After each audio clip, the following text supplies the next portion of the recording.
Bom, quando falamos de Ananias e Safira, eu creio que toda a igreja, em toda parte, conhece um lado dessa história, que é o lado que nós vamos ler aqui, aonde a ganância, a avareza ou quaisquer outros atributos tomaram conta desse casal, e nós conhecemos o desfecho da sua história.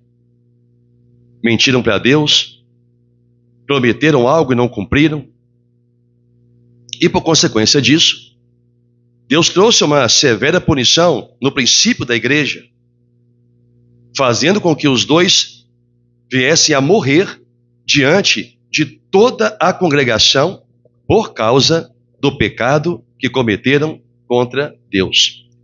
Mas vamos ler o que diz a Bíblia, porque há uma outra história, além dessa, que está narrada, escrita aqui na palavra do Senhor. Em Atos capítulo 4, a partir do versículo 36, e vamos entrar na sequência em Atos 5.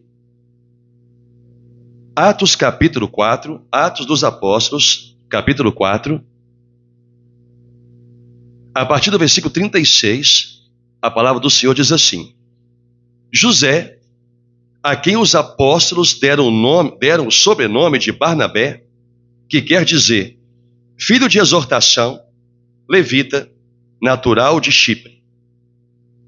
Como tivesse um campo, uma terra, um terreno, uma propriedade, um lote, vendendo, trouxe o preço e o depositou aos pés dos apóstolos.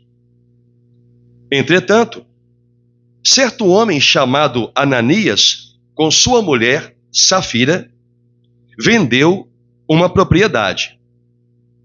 Mas, em acordo com sua mulher, reteve parte do preço e, levando o restante, depositou-o aos pés dos apóstolos. Então disse Pedro: Ananias, por que encheu Satanás teu coração para que mentisses ao Espírito Santo, reservando parte do valor do campo? Conservando, porventura, não seria teu? E vendido, não estaria em teu poder? Como, pois, assentaste no coração este desígnio? Não mentiste aos homens, mas a Deus.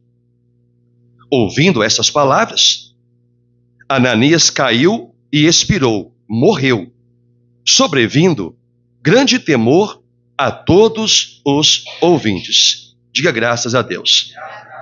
Bem, irmãos, essa aqui é a história que toda a igreja conhece, pregada em todo o mundo, porque nós nos baseamos apenas no relato da Bíblia, do fato ocorrido. Mas eu quero levar você a uma análise de uma provável vida deste casal, dessa família, antes desse fatídico dia ou momento aonde Deus, por sua vontade e propósito, quis ceifar a vida tanto dele quanto da sua esposa. O restante do texto vai falar que a esposa, Safira, teve o mesmo destino. Caiu morta diante da congregação. Eu comecei a ler um versículo acima, porque fala de Barnabé, José Barnabé, que teve o mesmo desejo no coração, vender uma propriedade e voluntariamente ofertá-la à igreja, aos apóstolos. O texto não diz que Ananias e Safira viu o que ele fez e quis imitar. Só fala que eles tiveram o mesmo propósito, o mesmo desejo.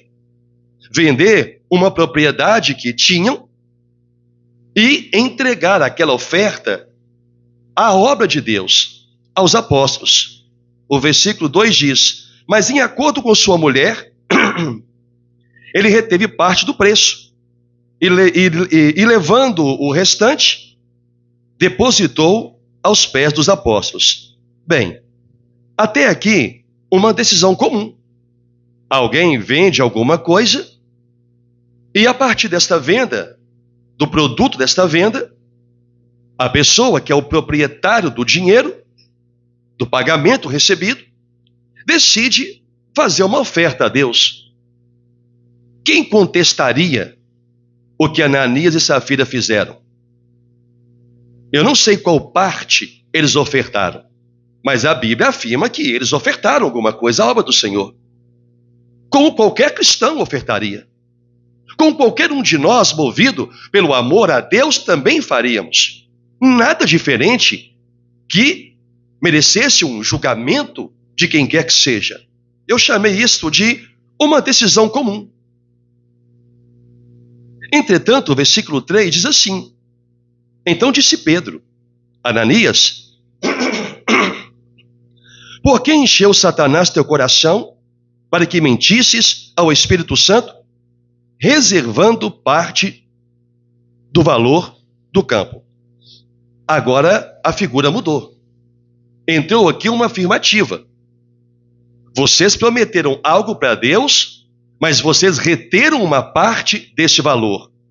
Houve aqui uma decisão influenciada, porque Pedro afirmou: por que Satanás encheu o seu coração? Então o desejo de reter parte do valor da oferta prometida ou pretendida não foi uma decisão deliberada de Ananias e Safira, mas foi uma decisão influenciada. Agora o cenário para eles começa a mudar. Antes, um desejo comum. Olha, Safira, nós temos uma propriedade, não nos vai fazer falta alguma, e mesmo que fizesse, Deus nos abençoou nessa vida, temos nossa casa, então vamos vender essa propriedade e vamos ofertar a Deus para a expansão da obra que esses homens que pregaram a palavra de Deus para nós estão fazendo. Uma decisão em família, uma decisão em concordância, uma decisão, dizemos, extremamente abençoada. Primeiro, porque foi em família. Segundo, porque foi algo que estavam dispostos a abrir mão para Deus. Então vamos analisar. Quem foi Ananias e Safira antes do momento de Pedro falar estas coisas?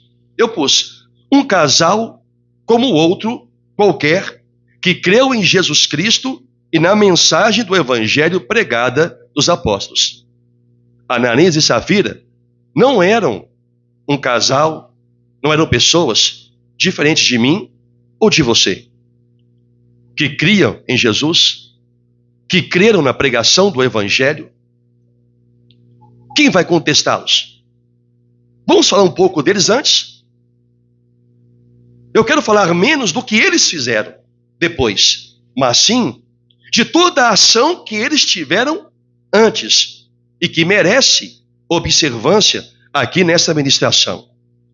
Um casal, como qualquer outro casal de cristãos, que ouviram a pregação de Deus, Deus os chamou até Cristo, por meio de Cristo, eles chegaram até Deus para se cumprir exatamente o que diz as Escrituras, que ninguém pode chegar até Deus se Deus não levar esta pessoa até Jesus Cristo. Logo, não é, nunca foi e jamais será uma decisão deliberada de alguém vir para Cristo. Esta pessoa, ela é conduzida por Deus, ela é levada por Deus. E este é o cenário de Ananias e Safira, que tiveram uma iniciativa no coração. Que iniciativa? Aquelas que muitos têm e não fazem, e outros jamais que podem fazer, jamais pensaram em fazer. Desejaram abrir mão de uma valiosa propriedade para poder ofertar na obra de Deus. Qual cristão aqui, ou em qualquer igreja, vai contestar uma ação dessa? Eram seguidores de Jesus, creram na palavra do evangelho e tiveram fé. E verdadeiramente, tomado pela fé, foram lá, venderam uma propriedade. Vender uma propriedade não é como vender um telefone, uma bicicleta, uma moto. É vender um patrimônio, e o patrimônio, o único patrimônio mais valorizado que há no mundo. é uma terra. Tanto que os antigos falam que quem compra a terra não erra, não é verdade? Então não era qualquer coisa que eles estavam abrindo mão. Para fazer algo desse tipo, eles precisavam primeiramente ter uma ação completa de fé. Como disse o apóstolo Tiago, Tiago 2,26, porque assim como o corpo sem espírito é morto, assim a fé sem obras é uma fé morta. Então, nós podemos dizer aqui que eles tiveram uma fé viva, porque eles abriram mão de um grande patrimônio por causa da obra de Deus. E não há registro nenhum de desvio de conduta deles. Não há nenhum registro de que eles eram incrédulos, rebeldes, que eram crentes frios. Ora, eu analiso o seguinte: se eles fossem crentes frios, jamais tomariam uma decisão de abrir mão de algo tão valioso hoje e muito mais valioso na época. Então, há todos os indícios para dizer que era um casal cujo coração tinha um grande amor por Deus e por sua obra. Eu estou dando esses detalhes porque você vai precisar lembrar deles daqui a pouco. Este é uma história de Ananias e Safira. Eram irmãos em Cristo conhecidos, porque quando Ananias chegou na igreja, Pedro o chamou pelo nome, Ananias. Quando chegou a sua mulher, eles disseram: o seu marido está morto ali. Então eram pessoas conhecidas no meio da congregação, no meio da irmandade em Israel. Ora, como tais pessoas, amadas, respeitadas, de boa índole, pessoas que demonstraram através das obras um grande amor e uma grande fé em Deus, de repente a única coisa que se ouve deste casal é que eles mentiram para Deus e Deus os matou. Ora, não existe uma história por trás disto? Não existe uma família cristã por trás disto? Não existe um homem de Deus por trás disto? Não existe uma mulher de Deus por trás disto? Alguém dirá: não existe. Eu pergunto, baseado em quê? Porque eu me baseio nas obras deles para dizer, eram pessoas de Deus. Era um homem de Deus, uma mulher de Deus, que tiveram um coração que Deus espera que muitos dentro da sua casa tenham. Um coração voluntário, espontâneo, desapegado de bens e que reconhece o valor da expansão do reino de Deus, coisa que não se encontra hoje. Eles não foram movidos por uma falsa promessa: se você fizer, Deus vai te dar. Eles não foram envolvidos nessas campanhas doidas que esses homens fazem para obter dinheiro para dentro da igreja. Não houve nenhuma promessa de prosperidade para eles, porque quem pregava para eles eram os apóstolos. Era Pedro, era Tiago, era João. Não era o Arley, Zé, Miguel, Joaquim. Quem pregava para eles eram os apóstolos. Se há um momento na história onde o evangelho, afora Jesus Cristo, foi pregado na sua essência da pureza, foram com os apóstolos. Porque eles aprenderam direto da fonte. Eles aprenderam direto com Cristo. Então não havia nada, não havia um agente motivador externo para alguém abrir mão de uma propriedade e ofertar que não fosse única e exclusivamente o amor pela obra de Deus. Não há quem conteste isto. Não há contestação para isto. Esta é a família que estamos aqui falando. Quero fazer algumas observações também. Ninguém se propõe a ofertar algo para Deus sem primeiro crer nele. Você não vai ver um incrédulo chegando aqui: olha, eu vendi meu carro e quero ofertar para Deus. Como se você não crê nele? Que Deus? Você não vai ver isso. Você não vai ver alguém chegando na igreja dizendo: pastor, eu vendi a minha casa, eu tinha duas, eu vendi uma, eu quero ofertar a Deus, mas eu não creio em Deus não, pastor. É até uma coisa ilógica. Ninguém é capaz de fazer algo para Deus se primeiro não crer nele. Como eu disse, não havia promessa de prosperidade. Entretanto, por que Deus matou Ananias e Safira?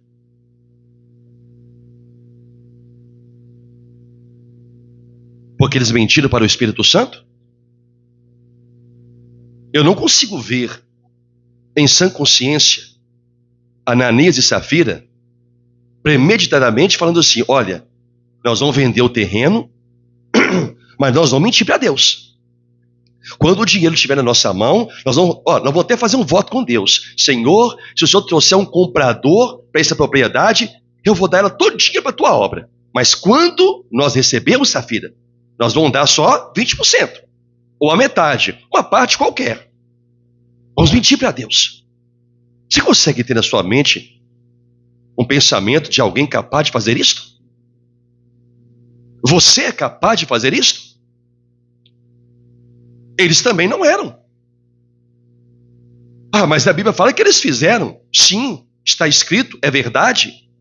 Mas não acredito que foi uma ação premeditada. Até porque não foi premeditada.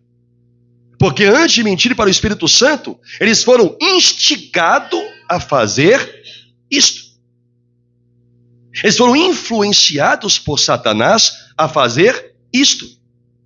Então eu não creio que alguém mentiria para Deus propositalmente.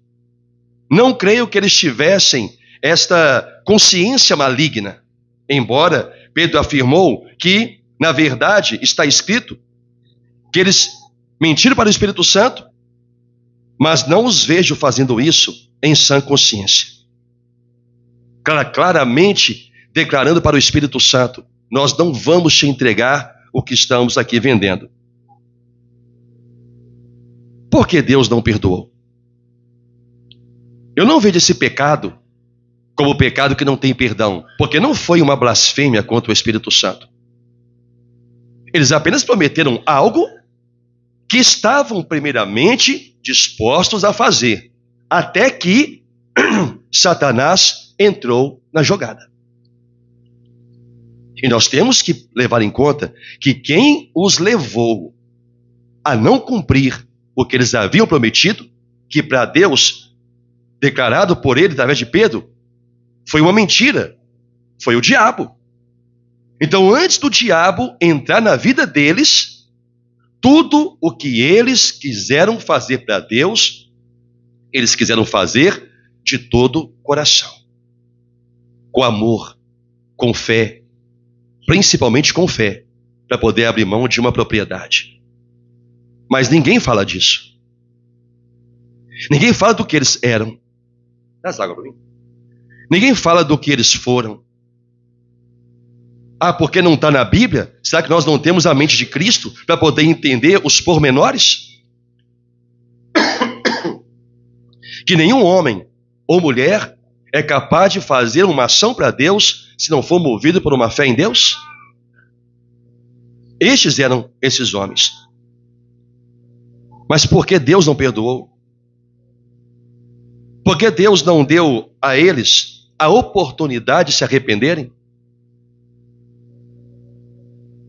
Eles não haviam blasfemado, não haviam feito nada que aos nossos olhos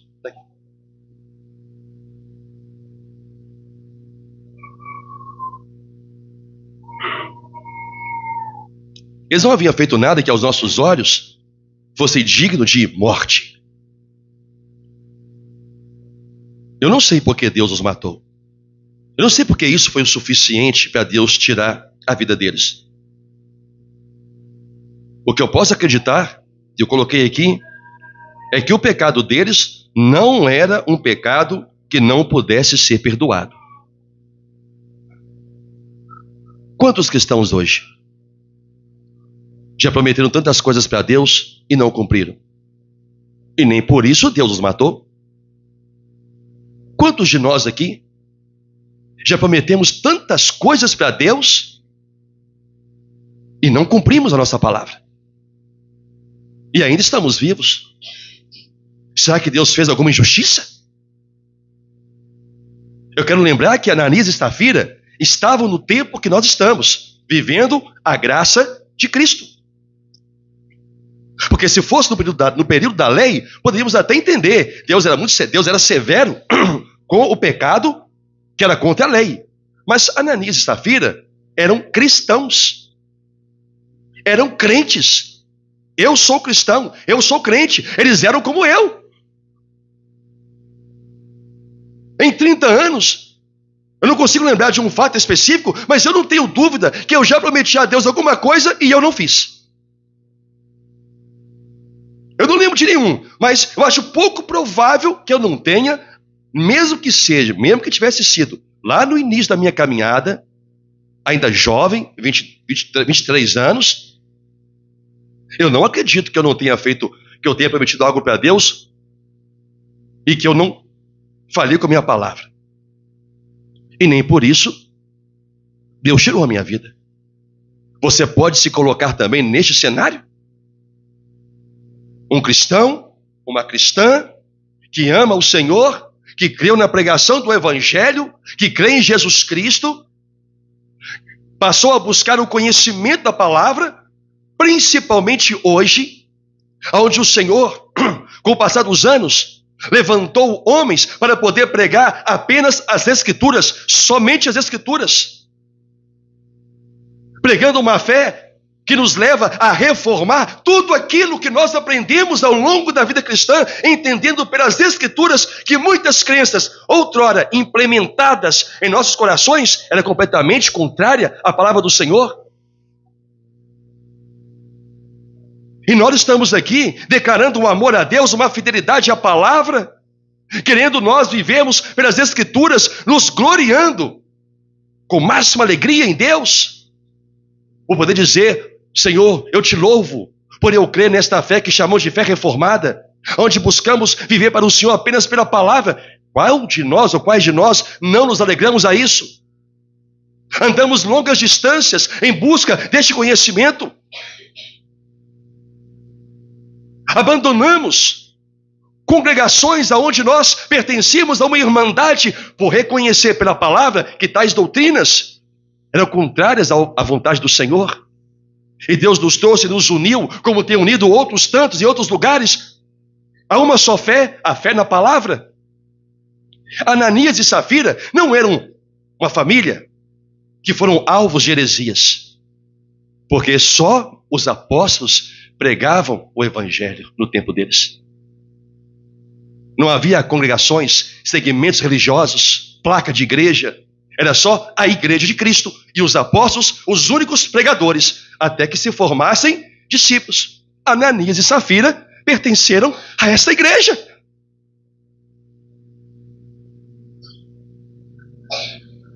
Quantos relatos tem na Bíblia de outros irmãos que fizeram pelo menos algo semelhante ao que eles fizeram? E mesmo assim, Deus os matou, porque não cumpriram a palavra com ele. E nós? Quantas palavras não cumprimos com Deus? Então tem que ter um motivo para Deus ter matado Ananias e Safira e não ter matado muitos de nós, se não todos. Tem que haver um motivo.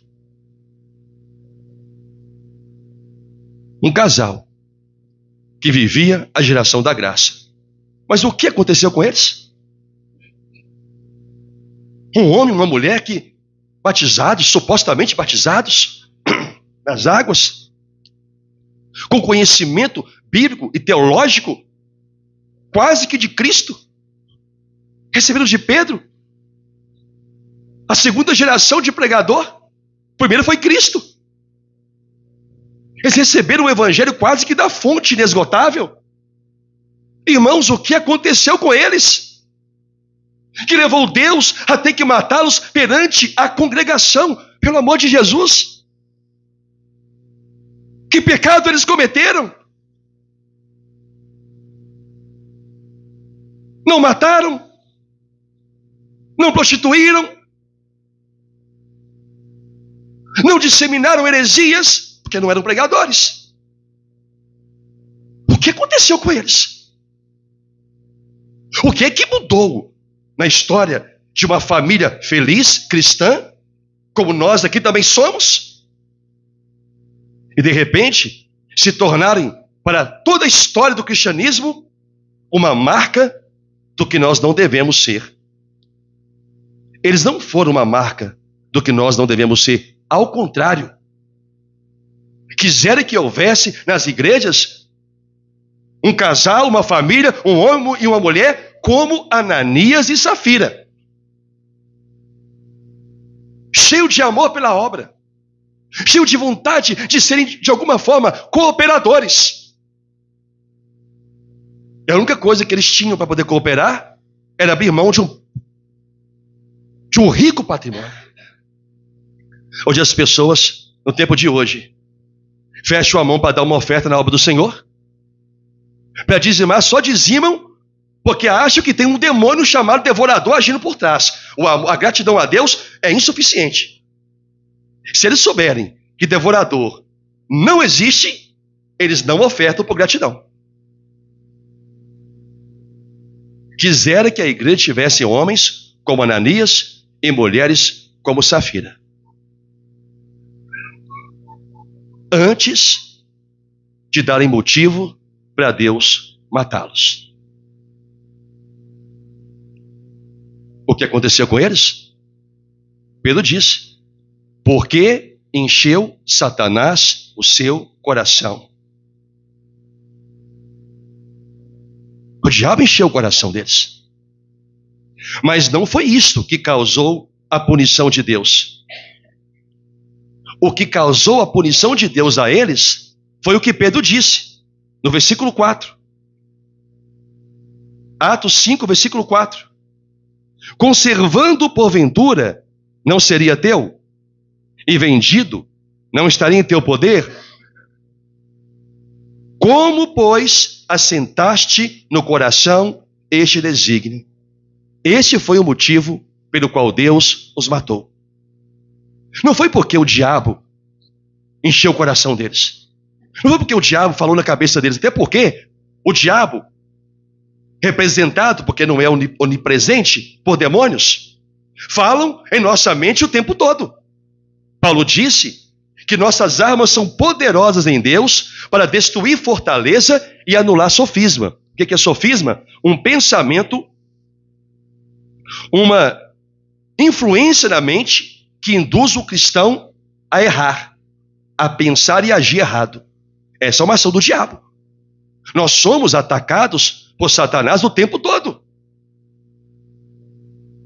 Não foi ele ter enchido o coração de Ananias e Safira, mas o que fez Deus dar um basta naquilo foram eles terem assentado no coração aquele desígnio de só entregar a metade ou uma parte do todo que foi ofertado. O que significa a palavra assentar? Dar posse legal de terra a alguém. Neste caso, dar posse ao diabo do próprio coração. O coração deles deixou de ser de Deus para colocar um trono de Satanás, quando deu ouvido a ele. O diabo me influenciar, o diabo te influenciar, isso ele faz o tempo todo. Mas a decisão de aceitar tal influência é minha e é sua. Foi isso que destruiu, que derrubou,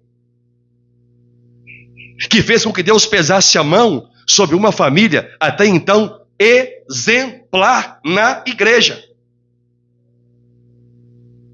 Uma família cheia de Deus, mas não tomou cuidado com o coração, aceitou os desígnios do diabo, e Deus disse: não, a quem vós obedeceste, diz a profecia, dele vos tornaste o quê? Escravo. Naquele momento em que eles aceitaram mentir, nós prometemos, mas não vamos fazer, já é muito o que vamos dar, Safira. Sabe-se lá o que eles conversaram? O certo é que Satanás conseguiu corromper o coração deles. E um coração corrompido não pertence mais a Deus. Um outro trono foi colocado no lugar onde somente deveria haver Deus. Mas Deus poderia ter perdoado eles. Deus poderia ter dado a eles a oportunidade do arrependimento. Pedro poderia ter dado uma repreensão.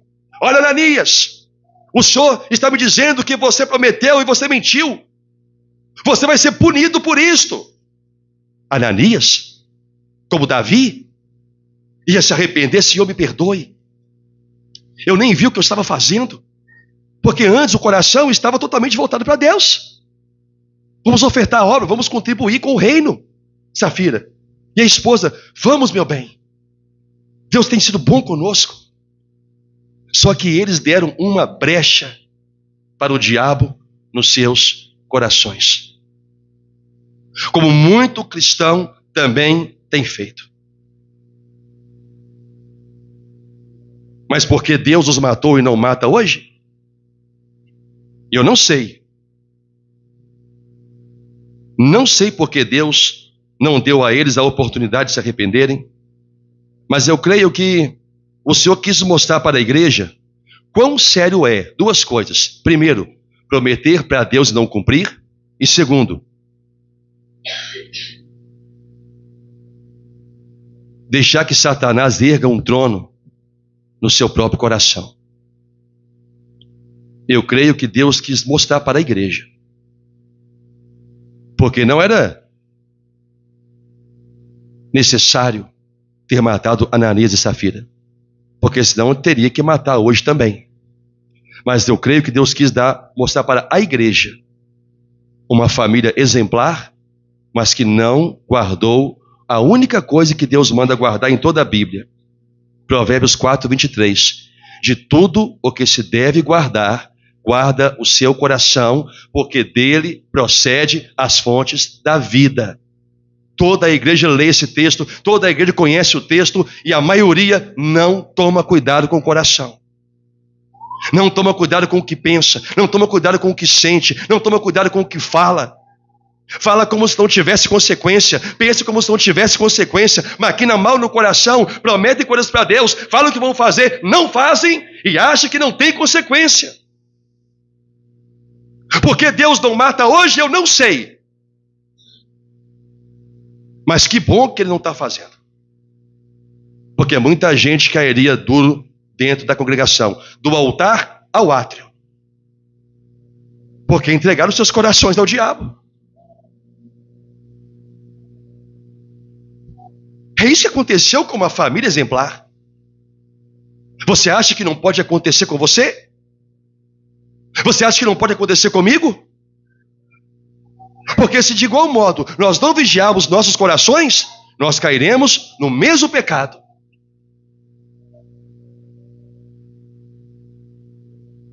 E nós temos que levar em conta a importância de atentar à palavra do Senhor.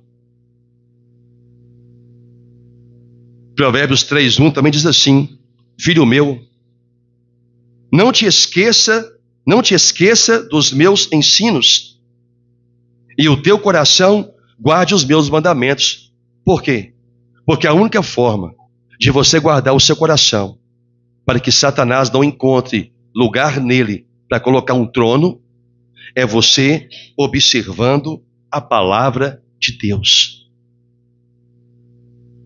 Por que o diabo leva tanta heresia para dentro das igrejas?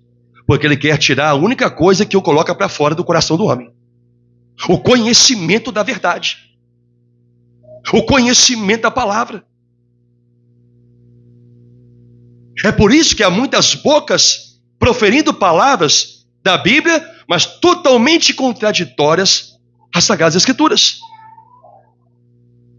Porque uma crença em uma doutrina errada é um trono que está sendo colocado no coração contra Deus, até que Satanás comece a reinar.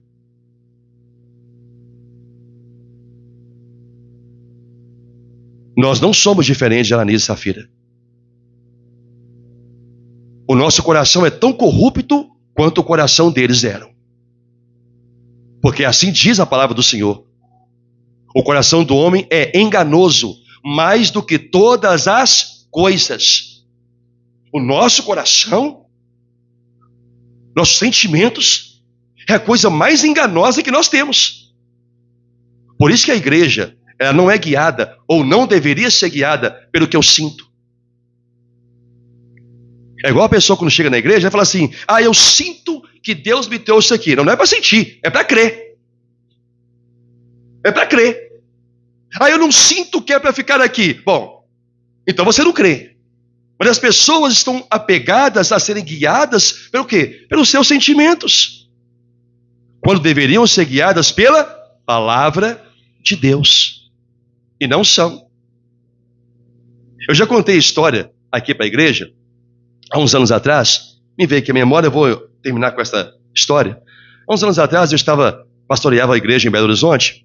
Tinha um rapaz que ele frequentava a igreja. A esposa dele frequentava não sei qual igreja, Universal, Quadrangular, não tem assim, lembro não. E ele começou a vir à igreja e creu, estava caminhando com a gente, tudo certinho.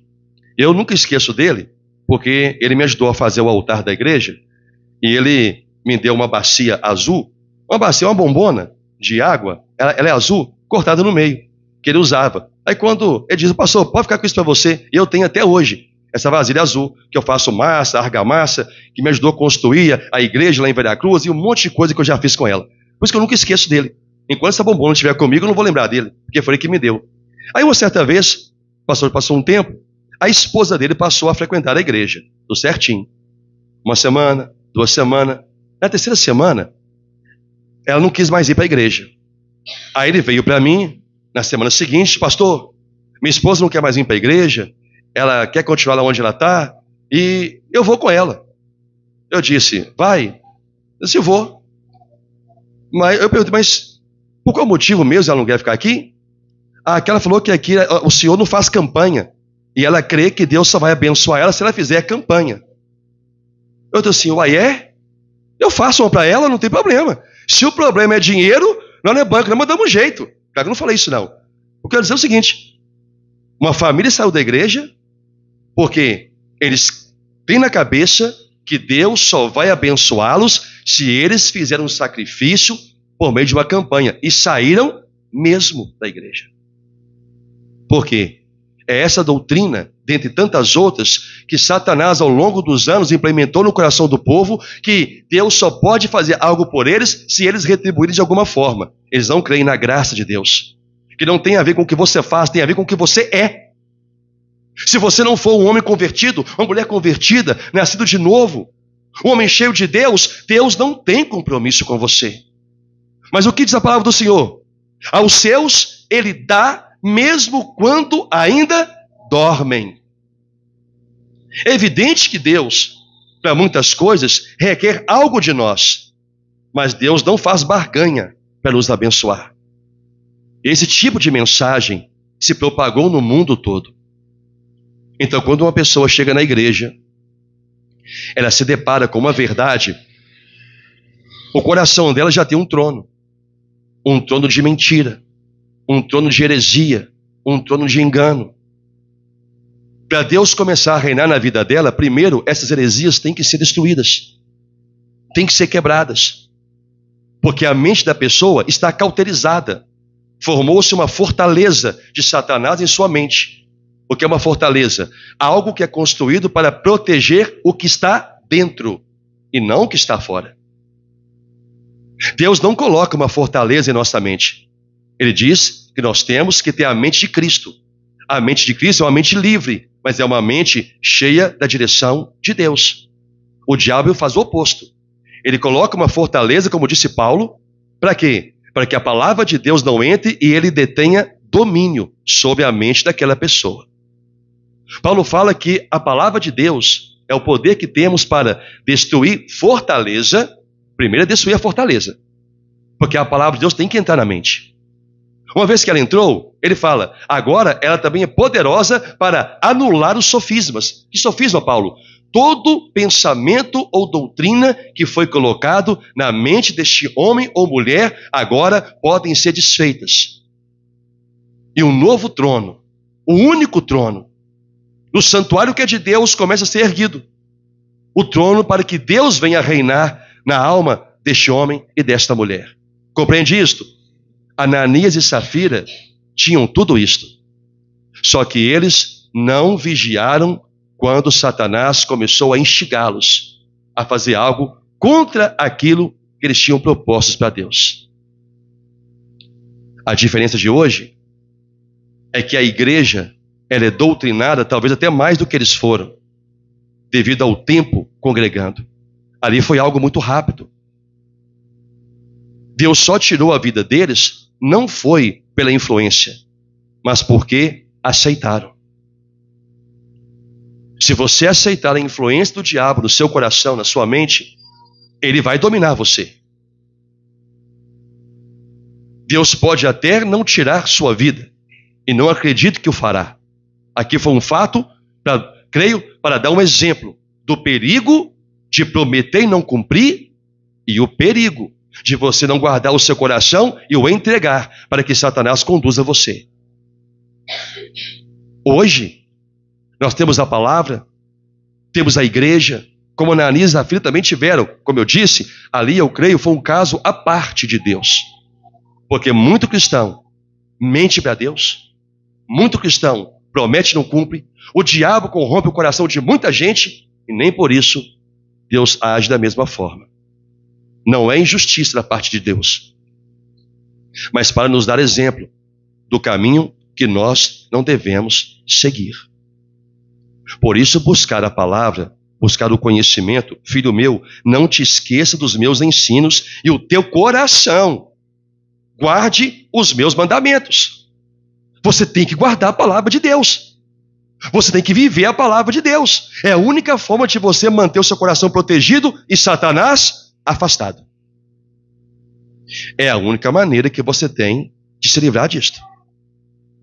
Se você não atentar para a palavra de Deus, você vai incorrer no mesmo erro de Ananias e Safira. E um dia alguém pode contar a sua história. Lembra de fulano, lembra de Beltrano? Lembra daquela família, aquele irmão, cheio de fé, fervoroso? Pau para toda obra na obra? Perseverante nos cultos, homem de oração, e isso e aquilo. O que precisava, fazia das tripas coração para atender a obra do Senhor. Lembra daquele irmão? Lembro. Qual é a frase que se usa? Caiu. Não caiu em tentação. Não caiu em nenhuma cilada. O que ele não fez foi ter guardado o coração para se manter fiel no caminho de Deus. E você precisa fazer isto. Eu olho para Ananias e Safira hoje diferente do que eu olhava antes. Porque o único olhar que eu tinha para eles é o olhar que me ensinaram e que você também aprendeu. De pessoas que mentiram para Deus. E Deus matou. Mas o antes, não havia uma história antes? Não havia um cristão antes? Não havia um homem de fé antes? Porque tudo que fizeram não foi em troca de absolutamente nada. Fizeram por amor a Deus. Assim como nós também devemos fazer tudo por amor que temos a Deus, a gratidão que temos pelo Senhor. E a primeira coisa que temos que fazer tudo é buscar conhecimento de Deus. É você buscar o conhecimento aonde você o encontra. Não importa as dificuldades para você obtê-lo.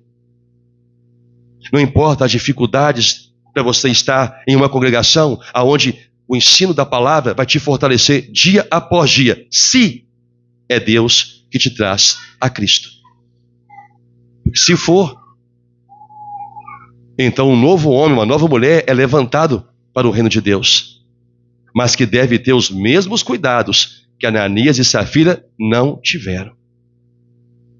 Guarda o seu coração, toma cuidado com o que você ouve. Este mundo está cheio de heresia. Eu tenho falado o seguinte: esse mundo é perigoso para quem é crente. Esse mundo é tão perigoso para você, e eu não estou falando de homens maus. Eu estou falando de tudo aquilo que está no mundo e quer te desviar do caminho de Deus. É tão perigoso que a oração do Senhor Jesus, ele disse: Pai, eu não peço que os tire do mundo, eu peço que o Senhor os guarde nele. João 17. Porque o mundo é um lugar perigoso para o crente. É Deus quem nos poupa a vida. É Deus que nos protege a todo tempo. Porque a todo tempo o inimigo de nossas almas, que é Satanás, coloca ciladas, armadilhas para nós. Só que lá fora Deus nos guarda, mas aqui dentro somos nós que temos que guardar. Por isso a palavra diz, de tudo que você deve guardar. Então não é Deus. Guarda o seu coração. Busque a palavra de Deus, ore. Esteja na presença e na companhia o máximo possível de irmãos. Bom e agradável viver unidos os irmãos. Eu canto esta pedra bíblica os meus 22 anos de ministério. E pouco vejo uma irmandade unida, a não ser na igreja. Eu pouco vejo. Porque não sabem, não têm os olhos de Deus para entender o valor de estarem vivendo entre irmãos. Primeiro, que é agradável a Deus. Segundo, é que um ora pelo outro. Um fortalece o outro. Mas aqueles que querem viver isolados, vão continuar vivendo isolados. E ouça, quanto mais isolados, mais problemáticos na igreja são. E se não são na igreja, são problemáticos na família. Logo, vem para a igreja. Tudo porque recusam a ouvir a palavra e viver de acordo com ela. Ananias e Safira. Talvez eles fossem tudo isso. Mas talvez fosse um casal que só vivia na dele. A Bíblia não fala. Como a Bíblia não fala nada do que eu disse aqui. Mas os indícios de que eles criam, tinham fé, está tudo aqui na Bíblia. Quem sabe daquela família, todo mundo gostava, mas não gostava de se misturar com ninguém. Sei lá, gosto de estar na minha. Então não deveria ser parte do corpo de Cristo. Porque o corpo de Cristo, ninguém fica na sua. Todos ficam em Cristo. Atos 2:42. Todos os que creram estavam juntos. Tinham tudo em comum. Isso é a igreja. Talvez eles não tivessem sido essa parte doce, agradável e importante da igreja. Então, toma cuidado com isso. Amém? Que Deus te ajude a compreender, a crescer e a ser um cristão. Que Deus tenha te chamado verdadeiramente para esta vida com Cristo e que você receba esta vida. Porque, como diz o salmista, olhai para mim e sereis salvo. Como disse Isaías, olhai para mim e sereis salvos. Diga graças a Deus. O Senhor seja louvado. Meus irmãos, vamos orar?